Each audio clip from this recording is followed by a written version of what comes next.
All right, we are looking at the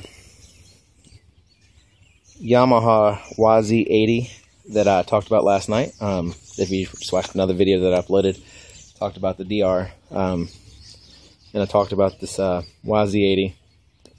I believe it's an 80 or 81 model. Last night in the video, I couldn't tell exactly what it was.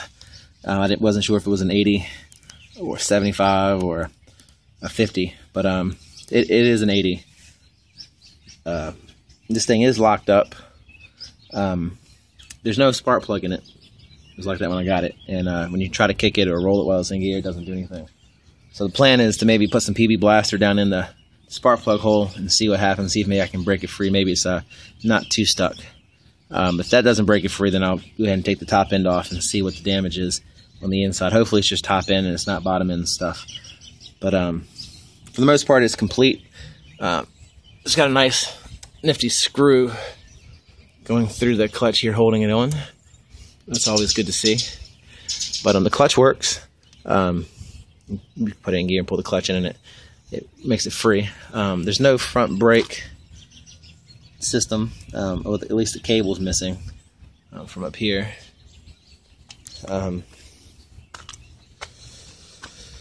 Tire's a little worn out. Let's see, I'll push it over here. Better look at the other side. Last night when this thing was in the truck, you could only see the left side. But so here's the right side. A friend of mine had hooked that cable up for the brake while I was in the truck last night because it was disconnected, but I couldn't get it out of the truck because the brake's locked up. So the brakes work. I gotta figure out how to get them to disengage. The exhaust is a little banged up, looks rough there, but whatever. The whole thing's intact. This bike's not really too rusty.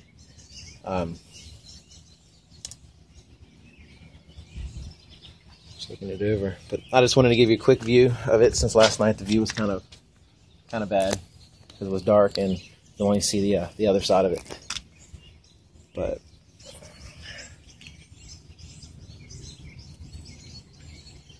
like I said, the freaking thing is locked up tight. It gets to about right there, won't budge. I haven't even looked in here. Let's see what it looks like in this hole here. Can't really see much down in there. I was hoping it was some sort of a dipstick. It's not. Anyway, I'll like I said, I'm gonna spray some PB Blaster down in this thing and see what that does for me. Maybe let it sit for a while.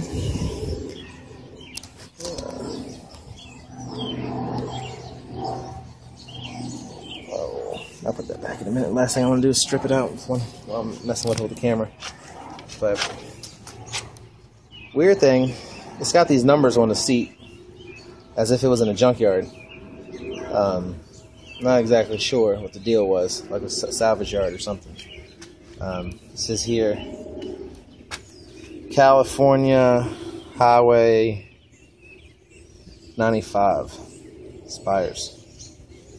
I do have the other side cover for it. It's laying over in the driveway somewhere. Over there in the driveway. I guess I just unloaded them. But anyway, check back later on, see if I ever get anything done with it. Like I said, I'm going to let it sit with some PB Blaster and see if I can get it free. So maybe I'll get some more videos of me working on it. Possibly that whole process. If I can get it free or take the top in, I'll get some footage. One thing I did think was pretty cool was the shock. The shock goes through like the bottom of like the front of the fender. It connects way up here, which I thought was kind of interesting. You know, usually bikes back then either had two shocks, one on each side of the wheel, or had a little bit different setup. That looks pretty neat. A little bit different. But anyway, thanks for watching Big Jump's Garage. Check back later on for future videos on this bike or other bikes that I might be working on, such as the DR that I just purchased last night. Have a good one.